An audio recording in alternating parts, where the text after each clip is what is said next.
Bonjour à tous et bienvenue dans Cult & Click pour une nouvelle vidéo de presque qualité. Je suis avec l'ami Ker et nous allons vous parler tout d'abord dans la première partie de la vidéo de notre avis sur ce dernier épisode de cette saison 3 de The Mandalorian. Et après, on vous donnera notre avis sur l'intégralité de la saison. Mon ami Ker, comment ça va et est-ce que tu veux nous dire un petit peu ce que tu as pensé de ce nouvel épisode et dernier épisode? Bonjour à tous, bonjour à toi mon cher Greg. Alors le dernier épisode, tu l'as dit, qui s'appelle The Return, diffusé le 19 avril 2023. Conclusion donc de cette saison 3 qui n'est pas sans défaut et qui se termine à mon sens par un excellent dernier épisode qui n'est pas sans défaut aussi, mais un épisode qui est un véritable distributeur à kiff. Et ça, c'est cool. Alors, globalement, je vais faire un avis assez rapide. C'est un épisode qui nous a piégés, notamment parce qu'il y avait une grande théorie qui circulait sur la possibilité que Axe soit le fameux traître évoqué dans l'épisode précédent. Pourquoi est-ce que cette théorie était apparue? C'est parce que Axe est absent les deux fois qu'on voit Moff Gideon. En fait, pas du tout déjà, donc ça a été un premier élément un peu qui nous a piégés. Et ensuite, ce que j'ai bien aimé, c'est qu'on rentre tout de suite dans le vif du sujet. Alors là, direct, on reprend où on en était dans l'épisode précédent, avec des hypothèses qui sont très vite balayées, comme par exemple, que va-t-il arriver de Mando qui est envoyé en salle de débrief? Moi, j'avais même pas envisagé le fait qu'il puisse se débarrasser des trois gardes et puis qu'en fait, il se libérait tout seul au bout de 30 secondes. Et c'est un petit peu un des problèmes de l'épisode. Et c'est pour moi une des raisons qui fait que j'arrive à comprendre beaucoup de critiques qui ont été faites dessus. C'est que l'épisode est incroyablement what the fuck sur certains points. La libération de Mando, les jetpacks des Mandaloriens, etc., etc. Par contre, tous les défauts, ils te les remplacent par des trucs qui te donnent tellement de plaisir que tu as envie de les pardonner. Les facilités scénaristiques, il y a plein de choses qui vont pas dans cet épisode, mais c'est remplacé par du kiff, du kiff, du kiff. Il y a par exemple ou des éléments où moi j'ai une interprétation différente de certains. Par exemple, j'ai eu beaucoup de gens critiquer la scène tu sais, où Mando, avec le robot, fait vague par vague d'ennemis. Moi, j'y ai vu, alors, tout le monde a dit, oh, c'est comme dans un jeu vidéo. Bah oui, moi, j'y ai vu un énorme clin d'œil au jeu vidéo, puisqu'il y a chaque vague d'ennemis, ils ont tous des armes différentes, etc. T'as vraiment l'impression qu'ils passent un cap en termes de difficulté. C'est, pour moi, clairement un hommage au jeu.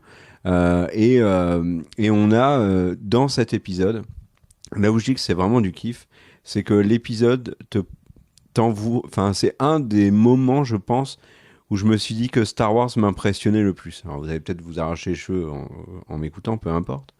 Mais si vous en avez plus beaucoup, gardez-les.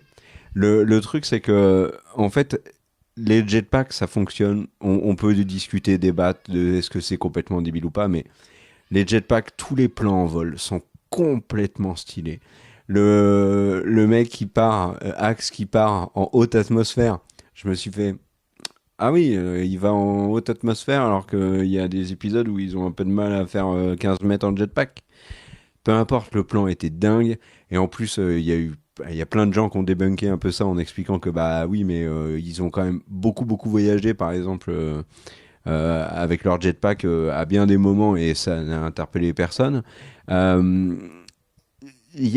Tous les plans en vol sont hyper classe. Pour moi, il y a rien à dire là-dessus. Le plan où Bo-Katan charge avec le Darksaber en vol avec l'armure arrière à côté, je trouve ça dingue. Tout ce qui est en vol, c'est super stylé. Et ils arrivent à créer de l'héroïsme, mais vraiment très fort avec le personnage de Axe, qui était un personnage random, voire assez désagréable, et qui en un épisode devient un héros. Et le fait que ce soit lui à la fin qui crie For Mandalore, j'ai trouvé ça génial. Et puis après, il y a la bataille contre Gideon, qui est plein de défauts aussi, même les déplacements de Grogu face aux gardes impériaux, qui étaient complètement dingues dans l'épisode d'avant, et puis qui là sont visiblement ont dû vraiment beaucoup se fatiguer dans l'épisode précédent, et là ils sont moins en forme euh, face à Mando et face à Grogu, mais il y a des trucs qui sont super. La voix de Gideon avec son casque, elle est tellement badass. Le combat en lui-même, bon, contre Bo-Katan est assez enfin, il m'a pas particulièrement marqué. Tu vois, il y a des gens qui crient au scandale et je les rejoins là-dessus sur le fait que le Darksaber est détruit, mais enfin, il y a vraiment du plaisir. Et tu vois, le Darksaber est détruit, mais derrière, ils te font le plan du vaisseau qui s'écroule. Et vraiment un plan qui est hyper stylé. Et alors là où moi j'adoube totalement l'épisode, c'est que, outre le fait de m'en avoir mis plein la tronche, il m'a exactement donné ce que je voulais voir sans jamais me surprendre, mais en me donnant exactement ce que je voulais.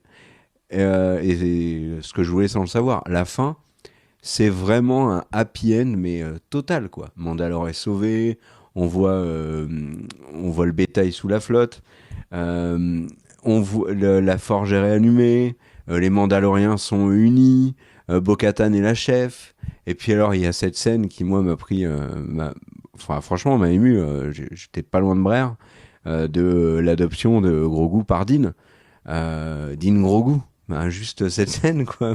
Moi, je l'ai regardé plusieurs fois, toujours avec des frissons.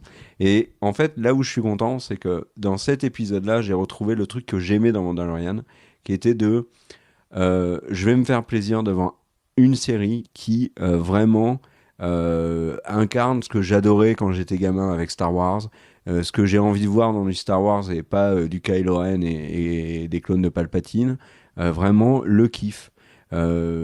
Le côté iconographique de Star Wars, les costumes, les personnages que j'adore, la musique qui est plutôt stylée. Et en fait, j'ai eu ça et de l'émotion. Et là, franchement, j'ai eu ça dans cet épisode avec le retour d'un truc que j'adorais sur la saison 1 et la saison 2. Et je crois que ça me fait ça que sur Mandalorian d'ailleurs. C'est moi qui commente l'épisode, qui gueule, qui dit ouais, génial, bravo Dean, bravo Grogu et compagnie. Enfin, je fais pas littéralement ça, mais je commente l'épisode. Et là, quand Mando a dit que c'était son fils, bah moi j'étais tout seul dans mon salon. Il a dit que c'était son fils. Oh, il l'adopte, oh, c'est tellement mignon. Et enfin bref, voilà. Donc moi j'ai adoré, mais c'était vraiment presque un plaisir coupable, mais vraiment je m'en fiche complètement. Il y a énormément de défauts, mais je changerai rien à cet épisode. Et toi, mon cher Greg? Eh ben, mon cher Kev, moi, je suis plutôt d'accord avec toi. Moi, je suis... alors, tu le sais, j'étais celui qui était très chaud sur toutes les épisodes. Toi, un petit peu oui, un petit peu non en fonction.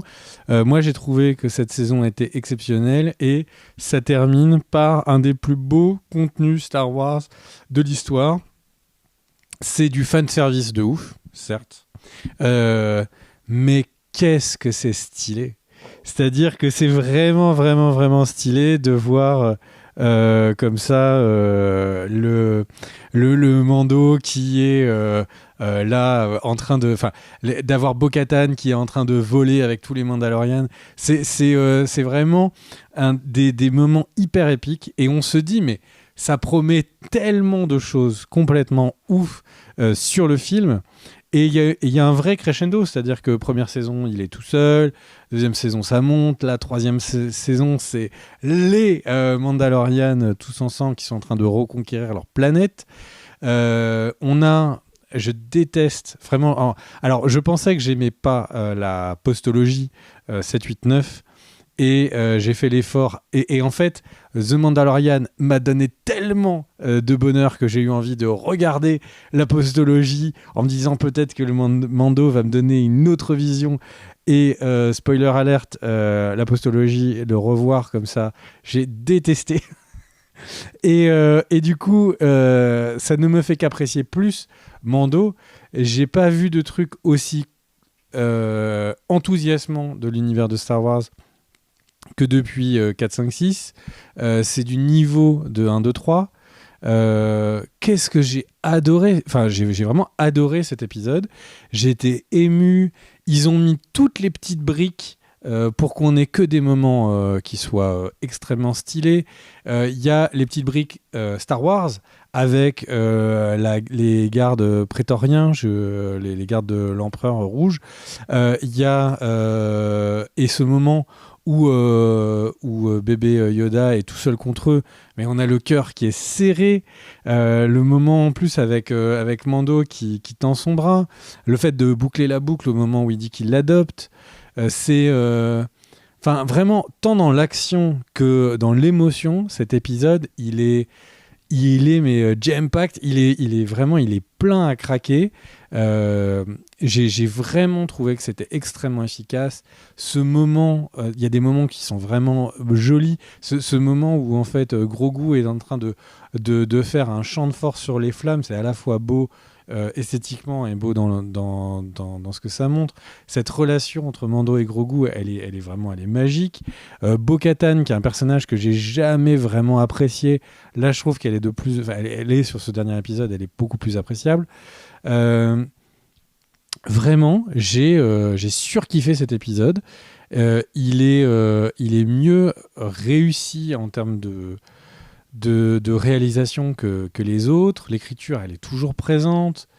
Enfin, le seul truc qui manque, c'est peut-être le fait que Pedro Pascal enlève son masque à un moment pour qu'on voit Pedro Pascal, parce que c'est sûr que c'est toujours plus facile de s'attacher à quelqu'un qui a un visage humain plutôt qu'un visage couvert. Mais oh là là, mais tellement d'émotions dans cet épisode. J'ai plus de plaisir à revoir cet épisode que à regarder toute la postologie, quoi. Enfin, franchement, on me donne le choix de devoir oublier et de ne plus jamais avoir accès à toute la postologie ou à cet épisode unique, mais je garde cet épisode unique, mais à 10 fois sur 10. C'est un bonheur. En tant que vraiment, c'est un bonheur, alors qu'on soit un vrai fan hardcore, pas fan hardcore, etc. C'est juste un bonheur incroyable quand on aime la franchise de Star Wars, d'avoir quelque chose comme ça. C'est tout ce qu'il y avait dans Clone Wars. Je revoyais la saison 5, épisode 17, où il y a justement à la fois Maul et les Mandalorians qui sont en contact. Et le truc, c'est qu'il y a ce côté création de l'univers très fort qu'on peut retrouver chez Filoni dans les Clone Wars, et en même temps cette envie d'en mettre plein la tête et d'être extrêmement généreux comme ça avec les fans qu'on peut retrouver dans ce que Favreau fait. Et là, vraiment, c'est le mix des deux. Quel kiff! Enfin, vraiment, tout est aux petits oignons. Même des détails comme le fait que quand les TIE Fighters, les TIE Bombers sont en train de se décrocher de la caverne, le fait de penser qu'ils arrivent comme ça à quelques centimètres du sol pour repartir, il y a tellement d'idées de réalisation qui donnent du dynamisme et du rythme. Qu'est-ce que c'est cool! Enfin, vraiment, j'ai extrêmement apprécié cet épisode. Vraiment, c'était que du caviar. Là, tout ce qu'on sait, c'est que la saison 4 est déjà écrite, mais je me dis, mais on a tellement de chance. Là, c'est un vrai renouveau de Star Wars. On l'a pas au cinéma, on l'aura peut-être avec l'arrivée du film Mandalorian, qui est prévu pour être potentiellement, il y a eu des pseudo-confirmations sur le site Hollywood Reporter que Mando serait le deuxième des 3 films annoncés à la dernière Star Wars Celebration. Et le truc, c'est que mais j'ai tellement hâte, quoi. Ça, avec plus de budget, mais ça va envoyer, là pour le coup, jusqu'aux confins de la galaxie. Donc voilà. Donc comme vous le voyez, un avis mitigé. Un avis plutôt très positif.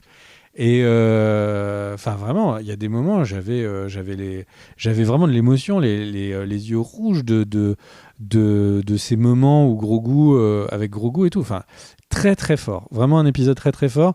Ils n'ont même pas eu besoin, et c'est vraiment presque un clin d'œil à la fin quand on revoit le mythosaure là, quand on le revoit, ils n'ont même pas eu besoin d'utiliser cette cartouche qui est là et qui est présente pour la saison 4. Voilà, Ça sera pas dans la saison 4 pour moi. Vous l'avez entendu sur Cult & Geek, Kerr s'est engagé et il parie qu'il ne sera pas dans la saison 4. Ça sera pas dans la saison. Pour moi, les Bo-Katan et les Mandaloriens, on les laisse tranquilles dans la saison 4. Ils reviendront ou peut-être que Mando ira les saluer comme il fait souvent. Mais pour moi, la saison 4 est pas du tout sur Bo-Katan et les Mandaloriens. Il sera plus connecté avec Ahsoka. Avec Ahsoka, de toute façon, ils l'ont dit. Mais il y a quand même un truc dans tout ce qu'on a dit, toi comme moi, c'est que je reconnais sans aucune difficulté qu'on puisse rejeter cet épisode parce qu'il y a d'énormes facilités scénaristiques, on est très très loin de la qualité d'un scénario de Andor par exemple, qui est très au-dessus, qui est beaucoup plus réfléchi, etc. Là vraiment l'épisode fait tout dans la facilité. Ils font revenir Moff Gideon pour 2 épisodes, ils le dégagent. Il y a toutes les scènes avec Grogu qui joue un peu avec la force. ok, on aime bien Grogu, mais ça reste quand même too much. Le fait que Grogu s'en sorte peinard face à des gardes qui ont réussi à totalement laminer Paz Vizsla, alors que c'est quand même une pointure. Bon, ok. Non, mais je suis d'accord avec combat, rien de ce que tu dis là. Mais refaisons moi, un point, parce que là, non, mais moi je vraiment, redonne mon avis. Mais, d'accord, mais c'est pas parce que tu partages pas cet avis. Oui, mais j'ai le droit de répondre quand même. J'ai vu beaucoup. Ou c'est une vérité absolue que tu viens de nous dire. Le truc, c'est que j'ai vu beaucoup de gens rejeter cet épisode, notamment pour son côté pour le côté scénaristique. Et là-dessus, je suis d'accord. Le truc, c'est Moss que Gideon, attends, reprenons les points. Tu énumères plein de points. Prenons-les les uns après les autres. Moss Gideon, facilité scénaristique. Moss Gideon, du coup, ce qu'on voit, c'est qu'il y avait vraiment quelque chose qui a été créé depuis le début. C'est celui qui a, au début, mis Grogu sur le chemin de Din Djarin.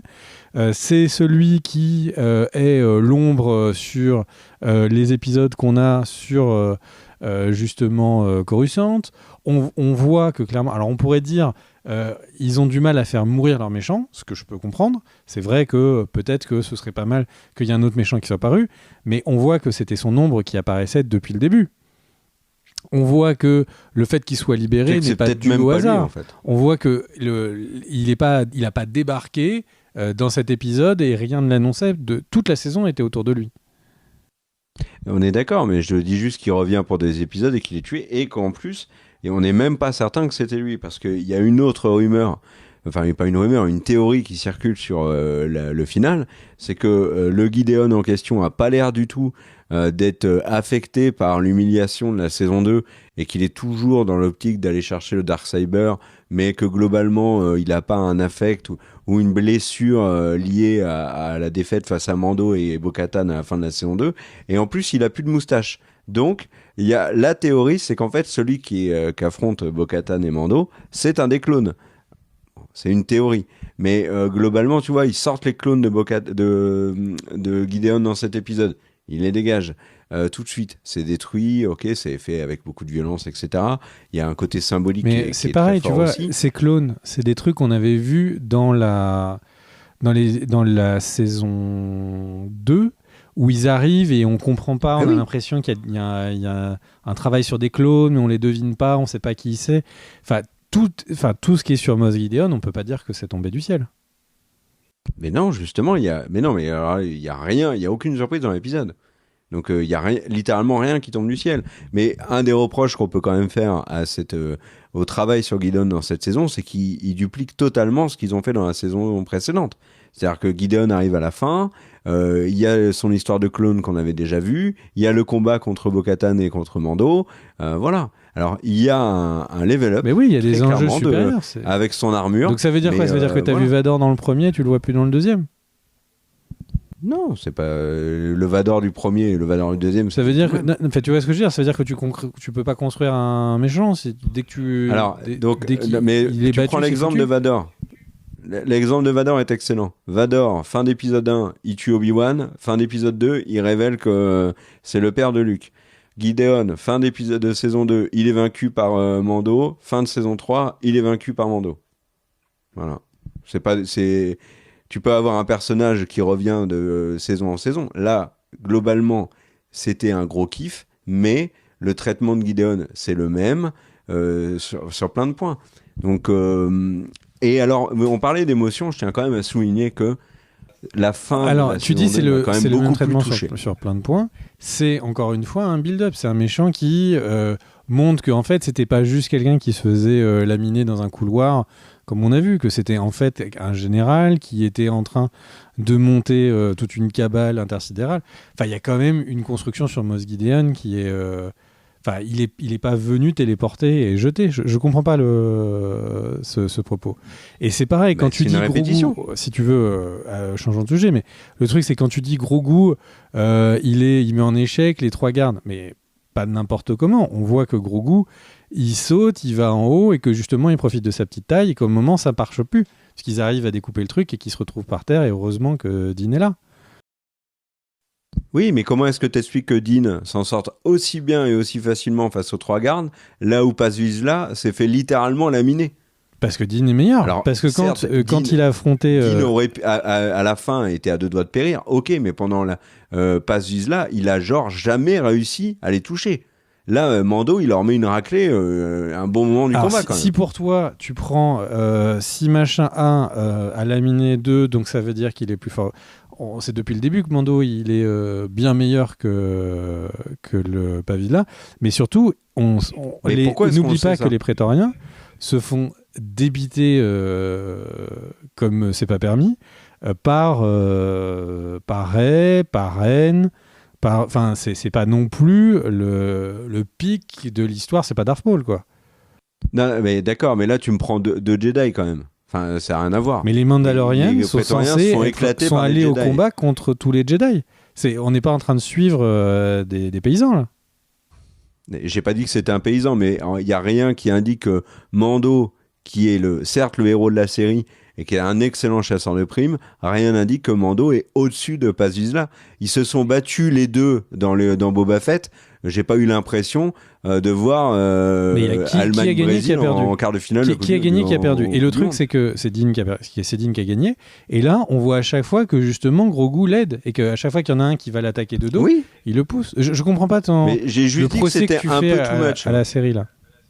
J'ai juste dit que c'était un peu too much. J'ai pas dit que c'était un scandale non plus. Mais Il y a Grogu qui utilise ses pouvoirs. En fait, il devait le regarder laisser mourir. Je comprends pas ce que tu veux dire. non, mais revois la scène et tu verras qu'à n'importe quel moment, un prétorien, il peut empaler Grogu comme il veut en fait.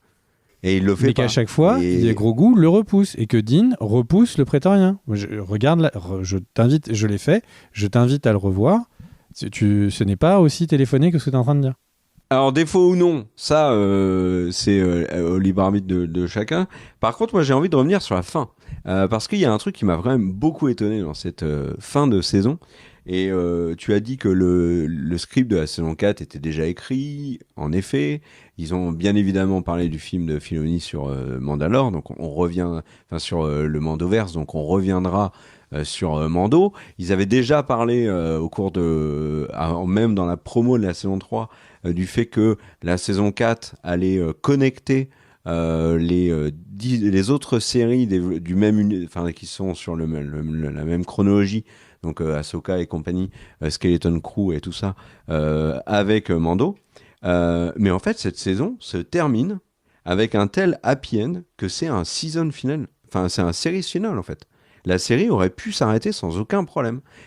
Et avec des clins d'œil, parce que tu dis que Grogu, le plan où il protège du feu, il est hyper stylé, mais pour moi, c'est un clin d'œil, voire plus qu'un clin d'œil à Groot dans le premier.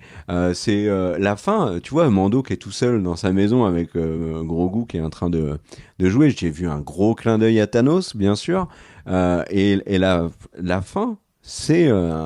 la fin de cette saison, ça aurait pu être la conclusion de la série et ça aurait franchement été stylé. Donc là, on sait qu'il y a une saison 4. Je suis tout à fait d'accord avec toi sur le fait que, tant mieux parce que j'ai envie de retrouver Mando et Grogu et puis il y a encore plein de choses à raconter. Surtout que là, il donne toutes les pistes. Là, il va repartir en chasseur de primes, solitaire probablement. Il va recroiser plein de monde, etc. Donc très bien. Mais moi, je suis étonné par le fait qu'il conclut cette saison sans aucun cliffhanger. Il n'y a même pas une scène post-générique. Tu vois, la saison 2 s'était terminée avec la petite scène post-générique sur Boba Fett et Phoenix qui reprennent la place de Jabba the Hutt. De Bob Fortina, si je dis pas de bêtises. Le truc, c'est que là, vraiment, vraiment une fin de chapitre. Et c'est pour ça que je te disais que moi, la manière dont il filme ce truc fait que je pense pas qu'on reverra les Mandaloriens ou alors, peut-être, comme je le disais tout à l'heure, peut-être en coucou, mais pas plus. Hein. T'en penses quoi, toi, de cette fin elle t'a pas étonné, le côté presque fin de série, quoi? Mais du coup, le Mandalorian, moi ce que je comprends pas, c'est pourquoi est-ce qu'elle lui dit va voyager pour qu'il découvre le monde. Le truc, c'est que là, ils ont quand même une planète à reconstruire. Donc, si les quelques Mandalorians qui sont encore vivants sont en train de se barrer, en train de faire le voyage, accessoirement, quand j'ai vu ce moment, je me suis dit que les Mandalorians, ils prennent à toutes les religions. C'est un truc de ouf. C'est-à-dire que là, ils sont carrément sur les Amish et le fait qu'il faut faire un voyage, je crois que c'est de 1 an pour découvrir le monde avant de retourner dans leur communauté. Le truc, c'est que là, ils ont vraiment besoin de personnes. Et c'est pas en allant uniquement se reposer sur une autre planète qu'il est vraiment en train de faire découvrir le monde à gros goût, surtout posé dans la ferme du coin.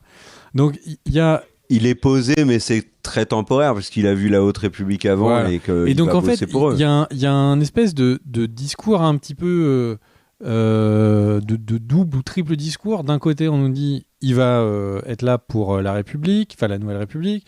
À côté de ça, on nous montre quelqu'un qui est posé. Et à côté de ça, il n'y a pas vraiment... Enfin, moi, je comprends vraiment pas pourquoi est-ce qu'il pourrait pas rester sur Mandalore et aider son peuple. Donc, en gros, le truc, c'est que cette fin, et donc là, je vais un peu sur ma supposition, je pense que les séries Star Wars, et je pense que l'état de Star Wars d'il y a 8 mois, 9 mois, peut-être qu'à un moment, ils se sont dit on arrête de financer Mando, et Mando passe à autre chose. C'est Ahsoka qui prend la suite, c'est une autre aventure. Et que là, ça permettait, scénaristiquement, de dire fin de l'histoire de Mando, vous le retrouverez dans plusieurs années. Donc moi, je sens plus quelque chose comme ça, sauf que Mando, ça grossit, il y a le Mandoverse, donc ça paraît improbable de se séparer de Mando pour plusieurs années. C'est un moteur sur Star Wars, de Star Wars sur Disney+. Alors on pourrait critiquer la force de ce moteur, mais ça reste le plus gros moteur actuel de Star Wars sur Disney+. Donc j'ai eu l'impression que c'était vraiment un entre-deux. Peut-être aussi tout simplement que c'était Favreau qui voulait pas rempiler sur une saison d'écriture et qui au final, là, sur la fin du tournage, a écrit tout, puisque quand ils ont fait la promotion de la saison 3, ils ont annoncé que Favreau venait de terminer la saison 4 à l'écriture. Donc, il y a vraiment... J'ai l'impression que c'est pas que des raisons inhérentes à la série en elle-même, mais aussi au business de Star Wars qui va autour, si on a cette fin qui est un petit peu partout, quoi. Parce que le film Mandalorian, j'ai du mal à imaginer... Enfin, en même temps, l'idée me plaît bien. J'étais en train de réfléchir que j'ai du mal à imaginer que c'est juste lui qui fait une mission pour la Nouvelle République. Mais en même temps, si on revient aux racines de Mando et à son côté chasseur de primes, c'est vrai que c'est pas non plus un problème. C'était très très bien aussi. Ça sera pas un film Mandalorian. Ils ont dit que c'était un film qui sera le climax du Mandoverse. Donc, il y aura une histoire commune avec Mando, avec Bo-Katan, avec Ahsoka, avec les Skeleton Crew. Enfin, il y aura... c'est même pas dit que Mando soit au cœur du truc. Ils ont vraiment jamais dit que c'était un film Mandalorian, donc ça pourra pas être une aventure à l'écart. Après, le fait qu'ils aient envisagé de peut-être arrêter, bon, j'ai un peu de mal à y croire. Je pense qu'ils avaient juste envie vraiment de donner aux gens, enfin c'est ma théorie là-dessus, mais juste donner aux gens du kiff. Et le kiff, c'était, ça se finit bien, le père et le fils dans leur cabane, on adore quand ils sont chasseurs de primes, boum, ils vont être chasseurs de primes, Mandalore et les Mandaloriens, ils ont retrouvé leur chez eux, tout va bien, donc c'était vraiment un côté happy end. Mais il y a des trucs qui sont clairement pas terminés. Le général, le grand amiral Thrawn, il est revenu, et il est évoqué dans l'avant-dernier épisode, bah il est pas là. Donc on sait qu'il sera là dans Ahsoka puisqu'il est dans la bande-annonce et on sait qu'il le joue. Il y a le père de Hux qui est là, donc on sait qu'il y a déjà le nouvel ordre qui est en préparation. Il y a toujours l'espionne de Gideon qui est à Coruscant. Elle n'a pas été arrêtée, elle est toujours là. Tu vois, il y a plein de pistes. À la fin, ils sont quand même là en train de te dire bon, il va bosser en tant que chasseur de primes pour la Nouvelle République. Il prend contact avec le personnage régulier de la Nouvelle République qui, juste avant, au même endroit, avait rencontré Z de Rebels. Donc tu vois, tout va être connecté. Et il y a plein de trucs qui sont pas dits. Où est Sabine ? C'est pas dit de la saison. Alors qu'on a une saison entière sur Bo-Katan. On sait toujours pas qui est l'armurière. Il y a plein de théories sur l'armurière. qui ferait écho à ce qui s'est passé dans Clone Wars, etc. Enfin, il y a plein de trucs super encore à exploiter dans The Mandalorian et dans le Mandoverse. Donc il y a encore plein de trucs à faire. Et moi, franchement, vu le succès de la saison 1 et de la saison 2, pas de la saison 3, parce que comme tu as dit que le moteur, en effet, était... On peut parler de la force du moteur, et en effet, la force du moteur, c'est juste que là, même Mando saison 3, ça cale, en termes d'audience et d'intérêt. Mais ça, on en parlera plus tard. Le truc, c'est que moi, je croyais pas une seconde qu'ils allaient lâcher Grogu et Din. Quand tu vois que... Enfin, il suffit juste de se balader. Ça, c'est un truc qui est criant. Hein. Tu vas te balader dans les supermarchés sur Star Wars. Et maintenant, t'as la moitié du stuff, c'est sur Mando. Et c'est dingue. Enfin, franchement... Enfin bref, donc ouais, à voir. Et alors, si on fait un petit point rapide, mon cher Greg, sur la saison en elle-même, alors toi, tu as dit que tu l'avais trouvé exceptionnelle. Moi, je retiens quand même que j'ai trouvé le début de la saison pénible. Et du coup, quand tu dis que Mando ne serait pas au cœur de l'intrigue du film sur le Mandoverse, j'avoue avoir du mal à aller dans ton sens parce que définitivement, en fait, il y a eu des annonces là au moment où on enregistre, il y a eu des annonces d'actionnaires qui ont été reprises et en fait, ce qu'ils considèrent être encore comme des forces de Star Wars. C'est Rey, qui est visiblement un personnage qui est très aimé particulièrement aux États-Unis et qui est très bankable, ce qui explique le fait qu'il y ait un film sur elle. Mais ce qui vient en deuxième argument de vente actuel de l'univers Star Wars, c'est Grogu. C'est les objets liés à la vente de produits autour de Grogu, ce qui est incroyable. Et c'est dans les rapports d'actionnaires actuels qui sont repris sur le Hollywood Reporter cette semaine. Donc en gros, Grogu et Mando, à l'heure actuelle, il y a évidemment Luke Skywalker, mais enfin ils vont pas pouvoir le de-aging en permanence. Il y a Rey, et après, c'est Grogu et Mando. Donc Ashoka aura sans doute, si la saison est exceptionnelle, aussi un moment pour briller. Mais à l'heure actuelle, j'ai du mal à imaginer le film du Mandoverse où Mando et Grogu ne sont pas le cœur central de toute l'histoire et de toutes les mécaniques. Bah, en même temps, Mando et Grogu ne sont pas le cœur des trois quarts de la saison 3 de Mando. Hein. C'est Bo-Katan, donc en termes d'histoire, je parle. Hein. Donc le film, ça devrait... Enfin, moi, ça m'étonnerait pas que ce soit le cas. Pour moi, le film, c'est évident que c'est l'affrontement contre Thrawn, enfin, contre la Grande Amiral Thrawn, avec Ahsoka, avec Ezra, avec Mando, avec les membres de Rebels. Mais il y aura Mando, c'est sûr. Il y aura Mando, il y aura Grogu. Ce sera une sorte d'Avengers, tu vois, face au Grand Amiral Thrawn. Mais là où j'ai réagissé, c'est quand tu disais que ça pourrait être une mission à part. Non, ça sera vraiment, ouais, pour moi, les Avengers du Mandoverse, quoi. Et là où j'ai une autre théorie, moi, là-dessus, c'est ils n'ont jamais dit que c'était la fin du Mandoverse. Ils ont dit que c'était le climax. Ça veut pas dire que ça va être la fin.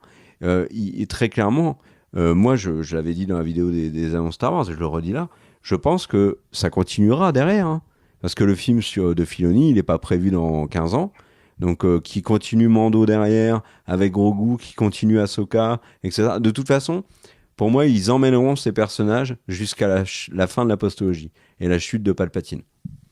Avec, si tu permets, une petite théorie que j'aime bien, c'est qu'ils nous fassent une série de films après le film de Filoni, ou un film, où on se rend compte un peu comme dans Rogue One, tu sais, où Jyn Erso et compagnie ont eu un rôle, donc Cassian et tout, ont eu un rôle pour permettre la destruction de l'Étoile Noire, qu'on ait un film avec Ahsoka, avec Mando, avec l'équipe de Rebels, qui contribue à la chute de Palpatine, et du Nouvel Ordre. Ça, je trouverais ça stylé. Et ça permettrait d'expliquer pourquoi ils sont tous absents de la postologie, puisqu'ils peuvent pas être présents là aujourd'hui, puisqu'ils savaient pas à quel point ça allait grossir. Rappelons quand même, et c'est là où je te rejoins dans ce que tu disais, tu sais, dans les annonces de Star Wars, que ils annonçaient plein de choses et qu'au final ils se contredisaient souvent ou ils abandonnaient beaucoup de projets. Rappelons quand même que quand ils ont terminé la postologie, ils ont dit plus jamais de Skywalker, on passe à autre chose. Et en fait, avec l'arrivée de Mando, ils sont repartis, mais à 1000% dans du Skywalker, parce qu'on a même revu Luke. Et en fait, quand je parle de Skywalker, c'est la période. On est à fond dans l'Empire, et puis vas-y qu'on va faire le lien avec la postologie. Enfin, on reste à fond dedans. Donc, ils se détachent de rien. Et c'était une annonce, là, comme ça, en effet, à l'époque, qui a pas été suivie. Donc, ils s'adaptent, en fait. Alors, juste petite info, parce que du coup, elle est récente, mais Kathleen Kennedy a dit qu'ils allaient organiser les projets sur Star Wars en le passé, avec donc du coup le film qui est sur la genèse de la Force, le présent avec le Mandoverse et le futur avec Rey. Et ce qui est intéressant dans ces propos, c'est qu'on voit effectivement qu'il n'y a pas de constance. Ils font une annonce une année, ils en font une autre l'année prochaine. Tout change tout le temps. Et le deuxième truc, c'est qu'on voit aussi que l'année dernière, la méga annonce, c'était la Haute République. Une quinzaine d'auteurs qui étaient en train de travailler sur un truc multimédia comme jamais vu, avec des jeux, des histoires, la série The Acolyte, des bouquins qui sont des bandes dessinées qui sont déjà sorties. Et c'est même pas cité. Alors on pourrait dire c'est le passé et tout, mais le film auquel elle fait référence est encore beaucoup, beaucoup plus loin dans le passé. Donc je prendrais vraiment avec des pincettes tout ce qui est annoncé. Et j'ai envie de te dire, ils sont dans la mélasse, et ils ne suivent que les coups d'opportunité au fur et à mesure, quoi. Et moi, je voulais revenir quand même 2 secondes sur la saison en elle-même, parce que je commençais là tout à l'heure. Donc j'ai quand même eu un problème sur le début de la saison 3 que je ne reconnaissais pas. Déjà, il y a quand même un problème dans cette saison 3, c'est que si t'as pas vu Boba Fett, t'as un trou monumental dans le scénario, il y a plein d'éléments qui ont été squeezés au début de la saison 3. Alors ils arrivent à les rattraper par la suite. Je pense par exemple à Sasha Banks qui avait disparu.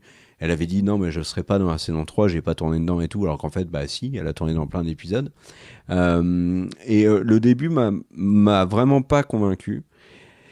Et il y a eu des tentatives, il y a eu des épisodes un peu originaux comme celui à Coruscant avec le scientifique qui m'a fait penser à Andorre. Et puis il y a eu pour moi vraiment un des meilleurs épisodes de la série, qui est l'épisode avec Jack Black et les droïdes. Alors toutes les scènes avec Jack Black, j'ai trouvé ça assez, sans grand intérêt. Par contre, tout ce qui est développé avec les droïdes est excellent dans l'épisode. Et puis c'est vrai qu'on a un final qui est vraiment de qualité. Et quand je parle de final, je parle des 2 derniers épisodes. Donc au final, tu vois, je suis pas autant emballé sur la saison 3 que, ça s'est vu d'ailleurs dans les vidéos, que sur les 2 premières. Mais je suis content que sur la fin, même si les ficelles sont très grosses, la magie fonctionne toujours. Et le truc, c'est que j'aimerais que dans le film, ils arrivent à reproduire ce truc. Et moi, il y a vraiment une question que je me pose, et je crois pas du tout, et c'est vraiment qu'il faudrait que du côté de Star Wars, ils arrivent à clarifier les choses, c'est que moi, je crois pas du tout que le film de Mando va arriver tout de suite, et qu'on a au moins 1 voire 2 saisons de Mandalorian avant, hein. Voire 1 ou 2 saisons d'Ahsoka. Enfin, 1 c'est sûr, mais peut-être même 2 saisons d'Ahsoka, hein. Enfin, on verra, mais bon, bref, de toute façon, tant que Disney a Avatar, ils sont plutôt peinards, ils ont pas besoin de ressortir des films Star Wars, mais je suis un peu perplexe là quand même. T'en penses quoi là? Tu penses que le film c'est le next step ou il y a d'autres saisons avant? Alors je pense qu'effectivement, il y a plusieurs saisons avant le film. Je pense qu'à l'heure actuelle, moi j'ai envie de te donner des réponses, mais je pense que même Kathleen Kennedy et Filoni n'en savent rien en fait. Le truc c'est qu'ils sont... le film sur Rey, qui n'a jamais été annoncé, qui n'a jamais été teasé, qui n'a jamais eu de film, de nom de personne, etc. Vous pouvez regarder toutes les annonces depuis ces dernières années, et là, le film est annoncé, et ils disent qu'il est déjà en phase 2 d'écriture. c'est-à-dire qu'il est déjà script doctor, etc. Donc, je ne crois à rien de ce qu'il raconte. On en a parlé dans les vidéos Star Wars, je ne crois rien. Les films qui étaient censés être en phase 2 sont annulés. Les films qui étaient soi-disant sur de bonnes voies n'existent plus. Et il y a eu sur un an, il y a eu 3 grandes campagnes de communication. Donc là, on est sur la 3e. La 2e, c'était début de Mando. C'était on met carte sur table, les trilogies machin n'existent plus, il y a potentiellement pas d'avenir de Star Wars au cinéma et tout. Et la 3e, c'était donc pour le Star Wars Celebration il y a un an. Les 3 en un an, les 3 disent des trucs qui sont complètement différents. Donc, alors, il y a eu certes un changement de gérance chez Disney. Donc, forcément, il n'y a plus les mêmes projets qui sont priorisés. En plus, Bob Iger, qui est le président actuel, est celui qui avait mis sur les rails la postologie. Donc, on peut imaginer que lui, il a envie de continuer. Je suis d'accord, on en a parlé off avant, mais je suis d'accord avec ce que Kerr vous dit sur le fait qu'à l'heure actuelle, le Mando est, en goodies, a l'air d'être celui qui tracte le plus. Mais le fait est que les messages de l'actionnaire, c'est qu'ils mettraient en avant. Bon, est-ce que c'est parce qu'ils ont le film à mettre en premier ? Sans doute. Mais du coup, là, à l'heure actuelle, je pense que le plus gros problème de Disney, c'est Disney+. Ils ont, là, la semaine où on enregistre, ils ont encore un licenciement massif qui va être mis en place, précisément le lendemain, enfin demain, donc c'est-à-dire juste après notre record. Ce n'est pas le dernier. Un 3e licenciement massif est annoncé. Visiblement, massivement, proportionnellement, c'est Disney+ qui est en train de plus prendre cher. Donc j'ai envie de vous dire, c'est Disney+ qui soit va être potentiellement abandonné, et auquel cas ils vont aller vite regarder du côté du cinéma, ou alors c'est Disney+ qui vont vouloir sauver, et donc il va falloir qu'il y ait beaucoup de Mandoverse et beaucoup de séries qui prennent la relève. Et une fois qu'on a dit tout ça, admettons que Disney+ est la priorité absolue, qu'ils aient un cash impossible et tout, The Acolyte arrive. Il y a d'autres univers de Star Wars, enfin il y a d'autres époques de Star Wars qui vont être couvertes. Si d'autres en fait prennent le relais en popularité, ils seront pas si pressés que ça de faire des nouvelles saisons de Mando, et par contre ils auront le feu aux fesses stellaires pour aller au contraire du côté du cinéma pour gagner. C'est le cinéma qui fait gagner les centaines de millions de dollars, c'est pas les séries. Donc voilà, donc je te réponds un peu vaguement, mais parce que je pense qu'on a un moment dans l'histoire de Star Wars où c'est impossible de faire un plan long terme. On voit bien que même eux n'y arrivent pas. Que ça répond plus ou moins à ta question. Oui, et toi, mon Chagrin, t'as pensé quoi globalement de cette saison ? Alors excellente, certes, mais dis-nous en plus. Bah moi je vais faire résumer puisque tu as déjà donné ton avis. Le truc c'est que moi, vous l'avez vu d'épisode en épisode, je suis sous le charme de la série, je suis sous le charme de cette saison. Je pense que la force de la première, d'avoir créé tous les personnages, fait que je mettrais potentiellement la première saison en premier, mais la saison 3... franchement, la problématique, c'est quand il y a quelque chose qu'on aime bien, on a peur d'être déçu. Et là, je suis pas du tout déçu par Mando. J'ai chaque épisode me crée un peu plus de l'univers de Star Wars. J'aime pas la postologie, comme je disais, et pourtant, ça crée de manière saine quelque chose qui amène vers la postologie. Les personnages qui sont créés dans Mando, on sent qu'ils ne sont pas créés au hasard et que petit à petit, on est en train d'amener vers une méta-histoire qui est intéressante. Je pense pas que ce qui s'est passé sur Coruscant restera sans rien. Les agents infiltrés serviront sans doute d'autres maîtres. Il y a... on nous avait d'abord vendu l'histoire que c'était un Mandalorian gunslinger qui vivait tout seul dans le Far West, et là on est en train de voir l'épopée d'un peuple entier qui revient. C'est tout ce que j'espérais d'une série Star Wars. Des moments tellement forts quand la forgeronne dit à Bo-Katan d'enlever son casque, quand Grogu se retrouve tout seul avec les gardes prétoriens. Il y a tellement de moments dont je me souviendrai de cette saison. C'est pour moi cette série est la meilleure série de Disney+. Alors c'est toujours des avis subjectifs, mais j'avais beaucoup apprécié Loki, mais je préfère Mandalorian. Et chaque saison est ils mettent la barre de plus en plus haut. C'est un vrai gros bonheur. Moi, ça me replonge entièrement dans Star Wars. Ça me donne envie de voir la suite qu'avait écrit Lucas. Et ce qui est marrant, c'est que j'ai vraiment l'impression qu'avec Mando, ils sont en train de prendre la suite qu'avait écrit Lucas et de la mettre en soum entre les deux. Enfin bref, ça ne peut que me plaire. Du coup, je te laisse le mot de la fin, mon cher Kia. Bah, tu parlais des 3 saisons et tu comparais un peu. Moi, je trouve quand même que pour l'instant, le moment qui m'a le plus mis un uppercut dans la tronche dans Mando, c'est quand même la fin de la saison 2. Avec l'arrivée de Luke et puis le Open the Door et la musique aussi. Et un petit mot quand même sur la musique. Ils ont changé de compositeur. All the Door, c'est une autre série. Ouais, mais Open the Door, c'est Mando. Ils ont changé de compositeur avec Ludwig Göransson qui a cédé, enfin qui était occupé, donc qui a cédé la main à un de ses acolytes. Il a fait du bon travail sur le dernier épisode, mais je trouve quand même que globalement la BO de cette saison 3 est vraiment en dessous des précédentes, et les moments où elle est forte, c'est parce qu'elle s'appuie sur les thèmes qui ont déjà été pondus par Göransson ou juste pendu par John Williams avec la première trilogie. C'est le cas notamment du morceau Open the Door qui se base énormément sur des morceaux, notamment le thème de Luke. Donc voilà. Quand je regardais tu parles de musique, et quand je regardais la postologie, je me suis dit mais c'est fou. Ils ont la musique de John Williams. C'est-à-dire que eux, ils arrivent, ils sont dans des petits chaussons, quoi. Ils peuvent réutiliser Luke, Leia et Han, Chewbacca.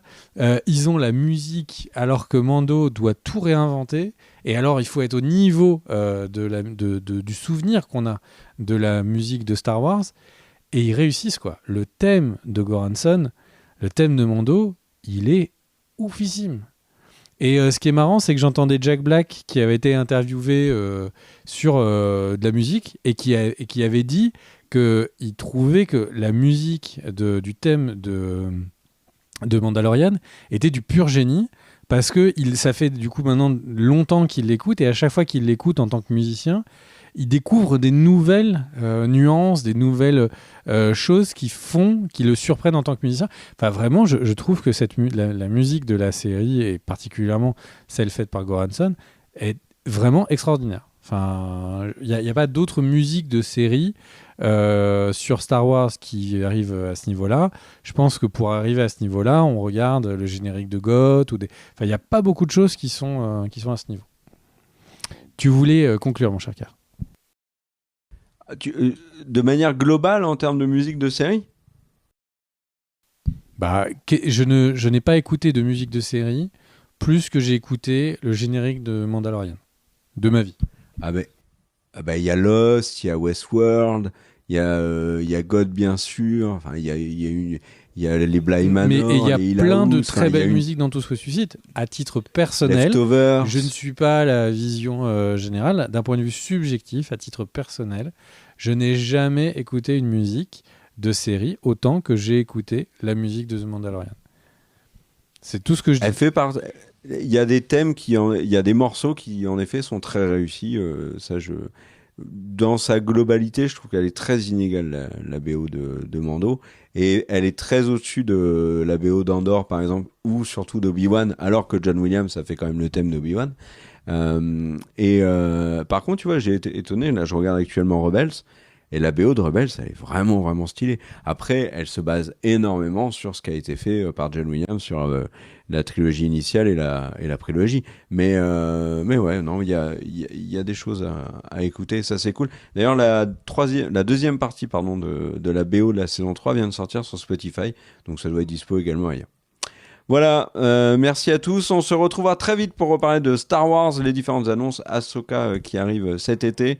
Donc voilà, Star Wars, ça continue sur la chaîne. Et si vous voulez regarder d'autres vidéos, n'hésitez pas. Il y a plein de choses sur Cult & Click. À très bientôt. Ciao.